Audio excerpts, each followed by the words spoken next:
Hello all నమస్తే, welcome to one India Telugu. మనమందరం ఎంతగానో ఎదురు చూస్తున్న అయోధ్యలోని రామ మందిర ప్రారంభోత్సవ గడువు సమీపిస్తోంది. చెప్పాలంటే ఈ మహోజ్వల ఘట్టం ఆరంభం కాబోతోంది.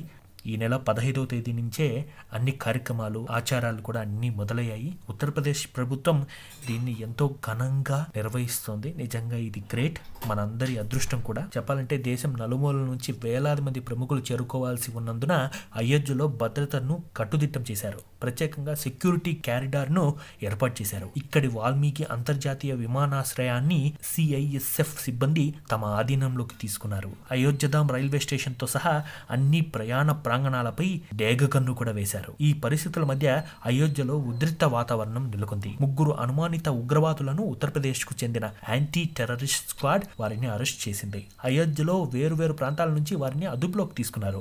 వేర్పాటువాద సంస్థ ఖలిస్తానీతో సంబంధాలు ఉన్నట్లుగా కూడా అనుమానిస్తున్నారు. ఈ 3 రాజస్థాన్ సికార్ జిల్లాకు చెందిన ధరంవీర్, అతని సహచరులుగా కూడా చెబుతూ ఉన్నారు. ధరంవీర్ కు కెనడా కేంద్రంగా కార్యకలాపాలను కొనసాగిస్తున్న సుఖా డంకే ఇంకా హర్ష్ దాలా గ్యాంగులతో వారికి సంబంధాలు ఉన్నాయని కూడా సమాచారం అయితే ఉంది. హర్ష్ దాలాను ఇదివరకే జాతీయ భద్రతా సంస్థ వాంటెడ్ క్రిమినల్ గా కూడా ప్రకటించింది. ప్రస్తుతం దర్యాప్తు కొనసాగుతోందని ఉత్తరప్రదేశ్ అదనపు డైరెక్టర్ జనరల్, శాంతి భద్రతలు నిర్వహిస్తారు కదా, వారు ప్రశాంత్ కుమార్ తెలిపారు.